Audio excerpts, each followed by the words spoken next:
Jack, the delivery guy, ends his shift on a Thursday evening. The workload is heavy due to another delivery guy's absence for weeks. He receives an address located outside of town, in a secluded area that seems ominous. Jack drives towards the destination, noting the strangeness of the order. A large pizza with no toppings, pay on delivery, and a note to leave it on the dining table. Jack arrives at the secluded house, surrounded by darkness. He checks the GPS again to confirm the location. The air around him grows cold as he approaches the main door with the pizza box. Jack knocks on the door, hoping no one answers. No one does. He tries the door handle and it creaks open. Jack steps into the house, calling out, "Hello? It's a delivery." His voice echoes in the dark interior, but there's no response. The inside of the house is shrouded in shadows.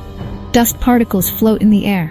The windows are open, frames broken, and strange pictures hang on the walls. Jack cautiously makes his way to the dining room. Jack finds the dining room as instructed. Fine set of dishes, covered in dust, is laid out on the table. The table is draped in a thick layer of dust, except for one clean spot, the size of the pizza box. Jack places the pizza box on the clean spot. He remarks aloud, "This is really strange."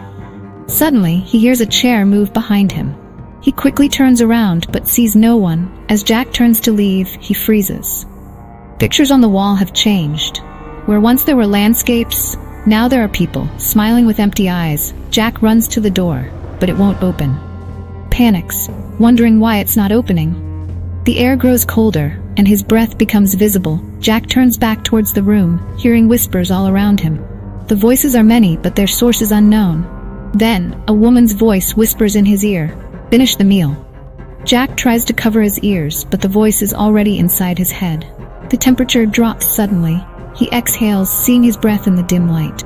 Then, he hears a child's laughter, eerie and ominous. Shadows start dancing on the walls, human-like figures, but not entirely human. Jack falls backward, his back hitting the cold wood of the dining table. The pizza box is open, but instead of pizza, there's a horrifying piece of flesh inside. The rotten smell reaches Jack's nose, and he covers his mouth, gagging. Jack starts begging, "Please, let me go." The woman's whispering and the child's laughter grow louder. Suddenly, a picture on the wall falls, shaking the room. The picture depicts a man, a woman, and a child, all without eyes. The temperature returns to normal, the shadows retreat, and the laughter vanishes. Jack thinks he's alone. Jack notices a figure standing at the threshold of the dining room. It's a girl, no more than 7 years old, with hollow eyes. She asks, "Would you like to join us for dinner?" Jack, paralyzed with fear, tries to respond. The girl's eyes seem to pull him into their emptiness. He manages to say, "No, I need to leave." The girl turns her head fully around, her face now on her back. She says, "But you're our guest, and the meal isn't finished yet." The room grows darker as she speaks. Jack, mustering all his courage, says, "I don't belong here." The girl smiles deceitfully and responds, "No one does until they arrive here." He disappears into the darkness, leaving Jack alone, desperately searching for a way out. The pictures on the walls watch him, their sinister gaze following his every move.